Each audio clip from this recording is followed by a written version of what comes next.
നമ്മളിൽ ഭൂരിഭാഗം പേരും ആഗ്രഹിക്കുന്ന ഒന്നാണ് സാമ്പത്തിക ഭദ്രത അല്ലെങ്കിൽ ഒരു ലക്ഷറി ലൈഫ്. പക്ഷെ എത്ര കഷ്ടപ്പെട്ടിട്ടും പലർക്കും അത് നേടിയെടുക്കാൻ കഴിയുന്നില്ല. എന്തുകൊണ്ടായിരിക്കും അത്? പ്രശസ്ത ചിന്തകനായ നെവിൽ ഗോഡാർഡ് ഇതിനൊരു അത്ഭുതകരമായ മറുപടി നൽകുന്നുണ്ട്. പണത്തെ നമ്മൾ എങ്ങനെയാണ് സമീപിക്കേണ്ടത്? നെവിൽ ഗോഡാർഡ് പറയുന്നത്, ഒരാൾ സമ്പന്നരാകുക എന്ന് പറഞ്ഞാൽ അയാൾക്ക് എപ്പോഴും പണക്കാരനാണെന്ന ഫീലിംഗ് ഉണ്ടായിരിക്കണം എന്നല്ല, മറിച്ച് ആ കാര്യം അവിടെ തീരുമാനിക്കപ്പെട്ടു എന്ന് ഉറപ്പിക്കുകയാണ് വേണ്ടതെന്ന്. ഇതൊന്ന് വ്യക്തമാക്കാൻ അദ്ദേഹം ഒരു മനോഹരമായ ഉദാഹരണം പറയുന്നുണ്ട്. നിങ്ങളൊന്ന് ആലോചിച്ച് നോക്കൂ, നിങ്ങളുടെ കോട്ട് അടുത്ത മുറിയിലെ ഹാങ്ങറിൽ ഇരിപ്പുണ്ടെന്ന് നിങ്ങൾക്ക് 100% ഉറപ്പാണ്. ആ കോട്ട് അവിടെ ഉണ്ടോ എന്ന് നിങ്ങൾ മിനിറ്റുകൾ കൂടുമ്പോൾ പോയി നോക്കാറുണ്ടോ?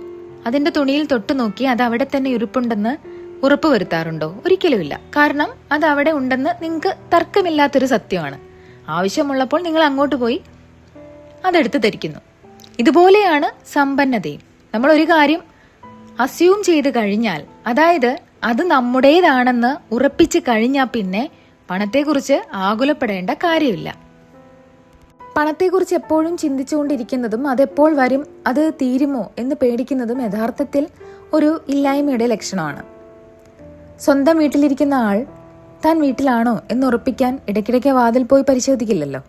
അതുപോലെ സമ്പത്ത് നിങ്ങളുടേതാണ് എന്ന് നിങ്ങൾ പൂർണ്ണമായിട്ട് വിശ്വസിച്ച് കഴിഞ്ഞാൽ പിന്നെ അതിനെക്കുറിച്ച് ആകുലപ്പെടേണ്ടതില്ല.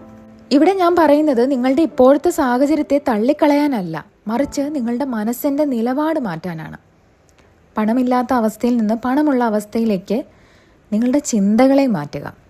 പണം നിങ്ങളുടെ ജീവിതത്തിൽ ഒരു സ്വാഭാവികമായ കാര്യമായിട്ട് മാറട്ടെ.